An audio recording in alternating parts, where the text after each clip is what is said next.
Pernah ada masa ketika Islam memimpin dunia dalam ilmu dan budaya, tapi kejayaan itu tak bertahan selamanya. Sebuah peradaban yang pernah menerangi dunia perlahan mulai kehilangan cahayanya. Apa yang sebenarnya terjadi? Apakah semua ini runtuh begitu saja? Atau ada sebab-sebab yang telah lama menggerogoti dari dalam?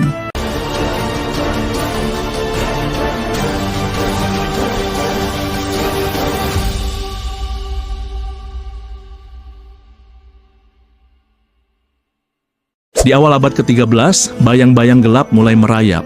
Invasi Mongol menyapu kota-kota besar dengan brutal, dan pada tahun 1258, kota Baghdad yang menjadi jantung peradaban Islam pada saat itu jatuh ke tangan pasukan Hulagu Khan. Perpustakaan Megah Bait Al-Hikmah dibakar habis. Jutaan manuskrip yang menyimpan pengetahuan berabad-abad musnah dalam sekejap.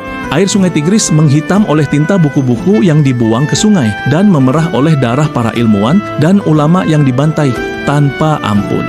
Namun kehancuran ini bukan hanya karena invasi Mongol. Ini terjadi juga dari dalam. Dunia Islam telah lebih dulu melemah. Persatuan yang dulu menjadi kekuatan retak karena konflik antar dinasti, perebutan kekuasaan, dan perpecahan antar mazhab. Ilmu pengetahuan tak lagi menjadi prioritas utama. Sebagian penguasa sibuk membangun istana dan memperkuat kekuatan militer, tapi lupa membangun peradaban. Mereka lebih sibuk mengembangkan dan mempertahankan kekuasaan daripada menciptakan masa depan.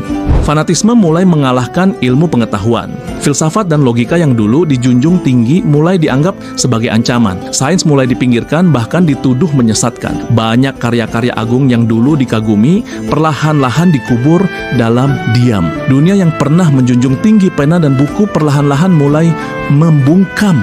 Anak-anak tak lagi diajarkan untuk berpikir kritis. Perempuan kehilangan ruang untuk belajar dan berkontribusi pada ilmu pengetahuan.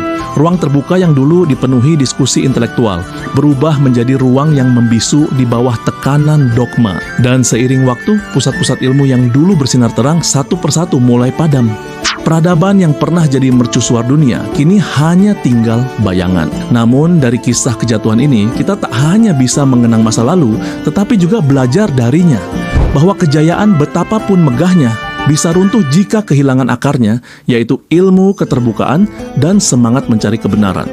Dan ketika akar-akar itu tak lagi dipelihara, saat ilmu mulai dianggap ancaman, ketika kebebasan berpikir dibungkam, dan ketika perbedaan tak lagi dirangkul sebagai kekayaan, maka perlahan tapi pasti, cahaya yang pernah menerangi dunia mulai redup. Namun di balik reruntuhan sejarah itu tersimpan harapan bahwa selama manusia masih mau belajar dari masa lalu, selama pena masih diangkat dan pertanyaan masih diajukan, maka cahaya itu, sekecil apapun nyalanya, masih bisa dinyalakan kembali.